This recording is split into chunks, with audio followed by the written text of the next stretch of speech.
daa'imni garaa kootii kan eenyu akka ta'e hin beeku.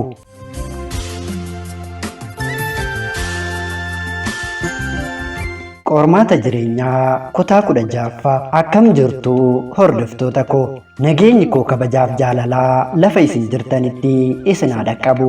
Kanneen chaanaalii kanaaf haaraa taatan sabiskiraayib godhaa, yaada qabdanis koomentii jalatti naaf barreessaa.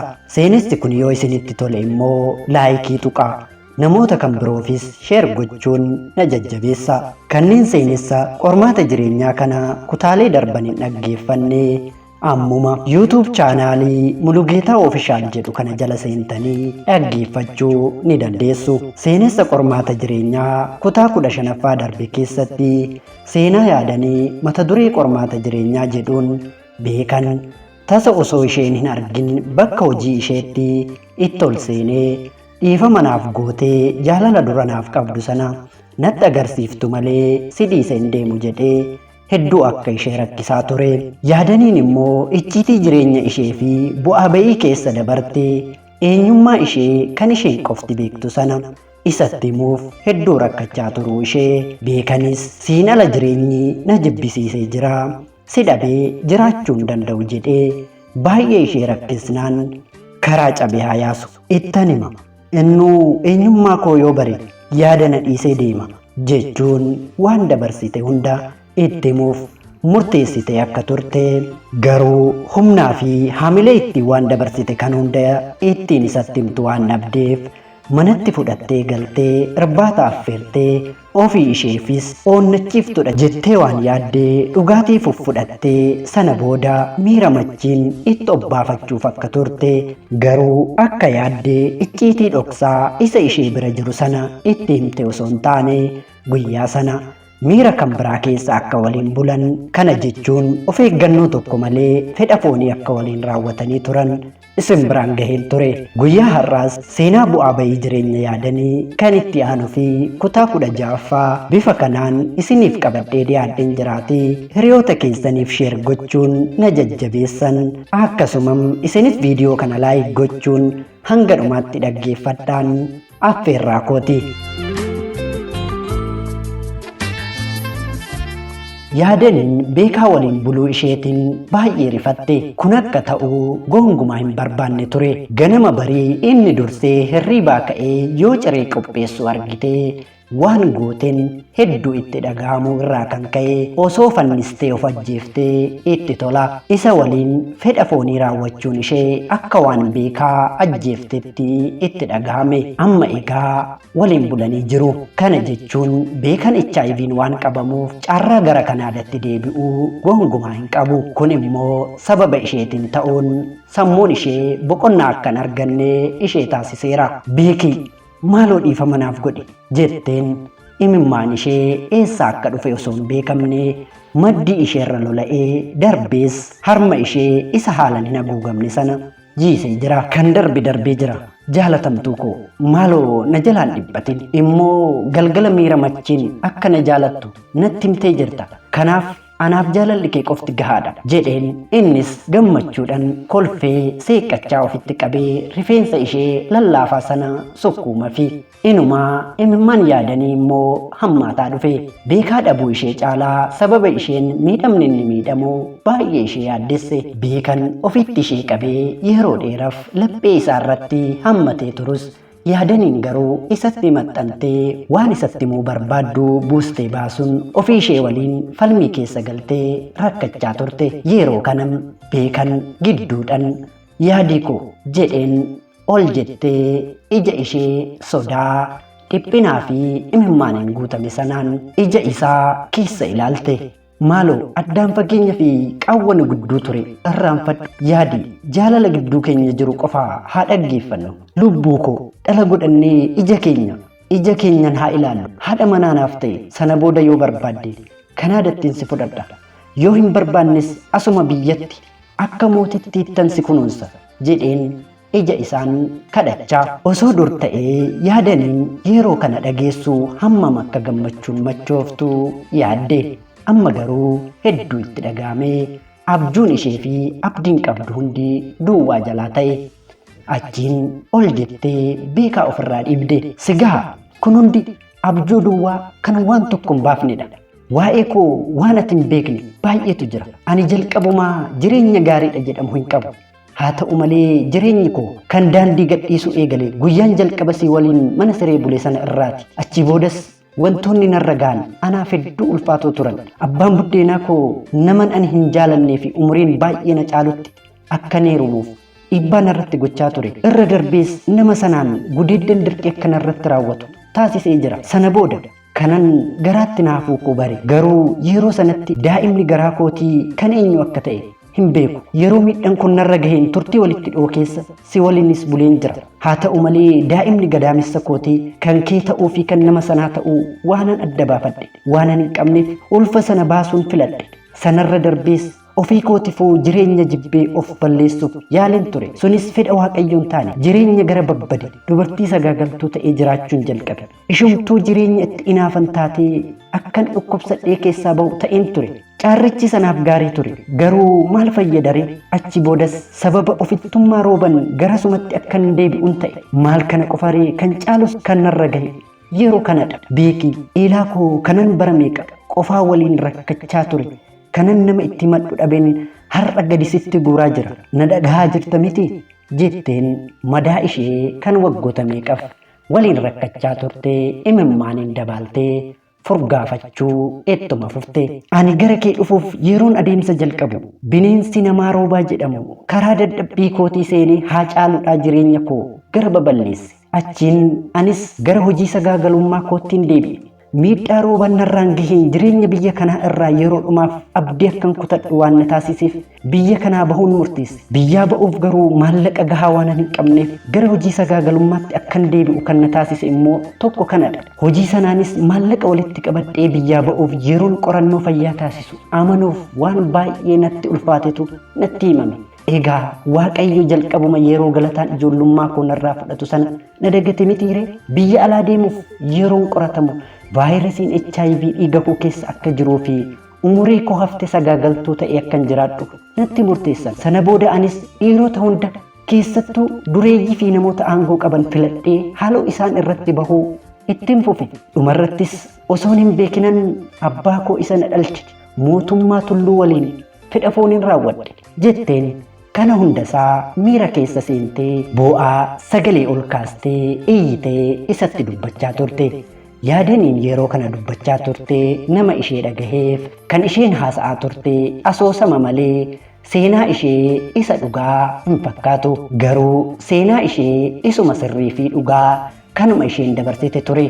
Kan isheen beekatti himtee hundisaa beekan dinqii kana hunda yoo dhagahuu kan of hin wallaalin hammam cimaa fi nama jabaa akka ta'e agarsiisa. Yaadaniin haasaa ishee itti fufte. Tole amma kunoo waanan keessa darbe hundasaa dhageessee jirta jedhe. Hin callisin akka dura jechaa turte siinalan jiraadhu naan jedhi kaa natti himi hin callisin beekee amma hoo na fuutee na waliin jiraachuu ni barbaaddaa jetteen. Beekan obsuu dadhabee osoo jecha tokko isheef hin deebisin ka'ee bahee biraa deeme. Kun erga ta'ee homtuu osoo hin dhagaamin ji'a 2 ta'eera. Beekan akka jedhu gara Kanaadaatti deebi'uu fi dhiisuu isaa maaltu akka ta'e akkasuma maaltu akka isarra gahee waan dhageesse tokko hin qabdu. Bilbilli isaas cufaa ture. Yaadaniin waa'ee beekaa baay'ee dhiphatti. Waa'ee isaa homaa dhaga'uu dhabuun ishee immoo dhiphinni ishee akka dachaan dabaluu godheera. Kuni akka kanaan osoo jiru marsaan laguu yaadanii osoo hin mul'atin achumaan hafe. Kanaaf shakkitee gara hospitaalaa yoo deemtu ulfa ji'a 2 ta'uu ishee mirkaneeffatte. Ulfa ta'uu ishee caalaa wanti baay'ee ishee rifachiise garuu vaayirasii HIV irraa bilisa jedhamuu ishee ture. Kun yaadaniif dinqii ture. Isheenis kana hin amanu jettee mana yaalaa garagaraa 3 deemtee qoratamte. Garuu wanti addaa hin jiru. Yaadaniin bilisa. Egaan guyyaa jalqaba HIV qabda jedhamte sanam dogongora guddaan hanga kana gahu kan inni uumame irraa gora xiqqoo saampilii dhiigaa fudhatame irratti dogongoraan maqaan wal jala jijjiiramee barreeffamuu irraa kan ka'edha. Garuu amma barbateera. Beekanis ishee dhiisee deemee jira. Kun immoo daa'ima garaa ishee keessaa akka hin deenye ishee taasisa.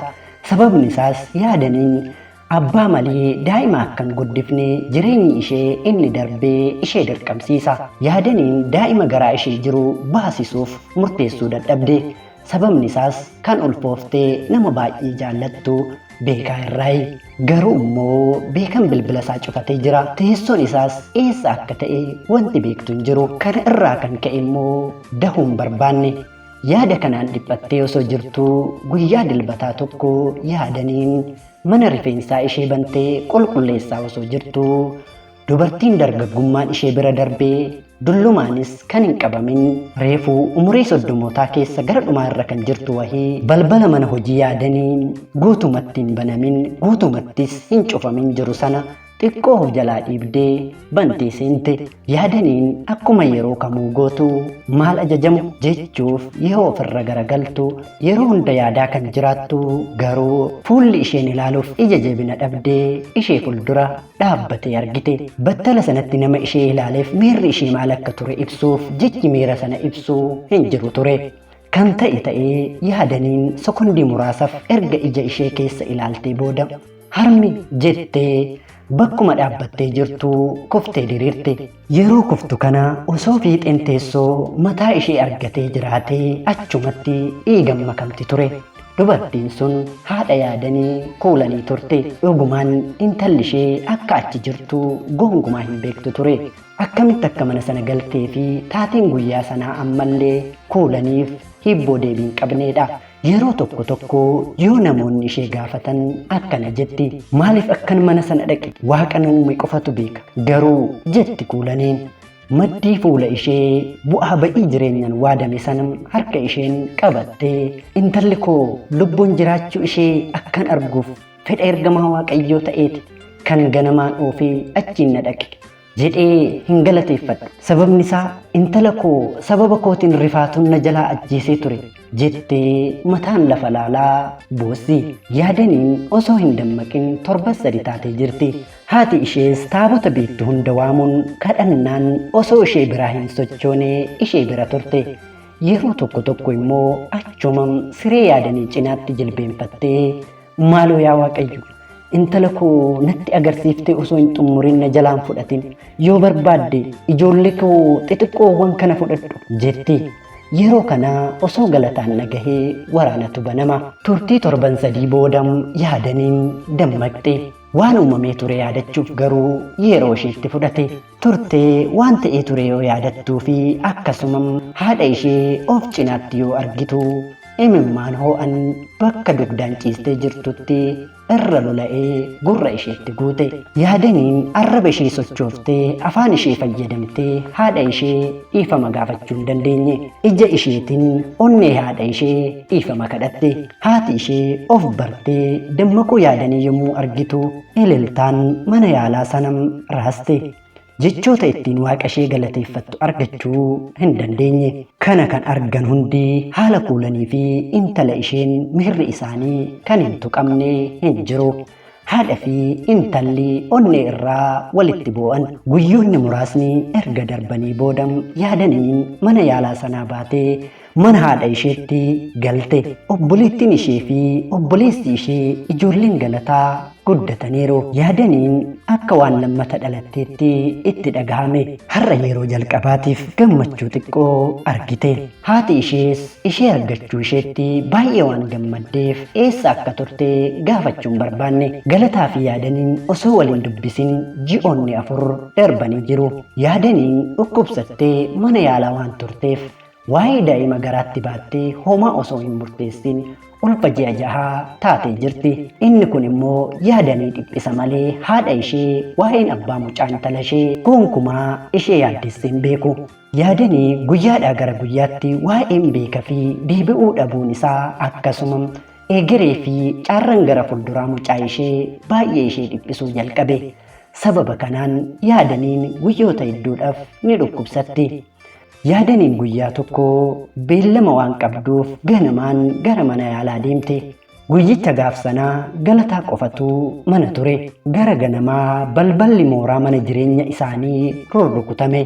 Galataan manaa gadi bahee balbala bane. Kan balbala rukutaa ture Beekadha. Dhugaa dubbachuuf Galataan Beekaa dagatee jira waan ta'eef eenyu akka ta'e hin barre. Beekan garuu Galataan irraanfanne yaadanii akka barbaaduu fi abbaa mucaa ishee ta'uu isaa yeroo itti himu Galataan fuula itti guuree hanga yoonaa eessa turte jedhee gaafate.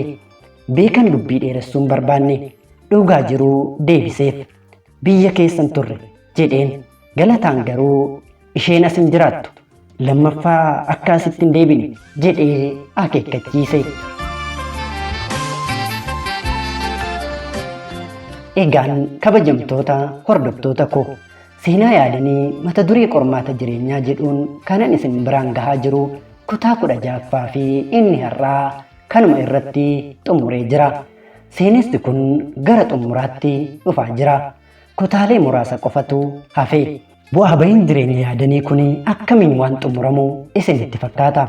Mee tilmaama keessan koomentii jalatti nuuf barreessaa. Egaan seenessi kun kutaa 17ffaan isaa kan itti fufu ta'a. Hangasitti kanneen chaanaalii kanaaf haaraa taatan sabiskiraayib godhaa. Viidiyoon yeroo yeroon gadi dhiisu akka isin bira ga'uuf mallattoo bilbilaa kana oon godhachuu hin dagatinaan dhaamsa koodha. Guyyaa biraa viidiyoo kan biraa qabadhee hangan isiniif deebi'utti lafa jirtanitti nagaanaaf ta'a. Nagaatti.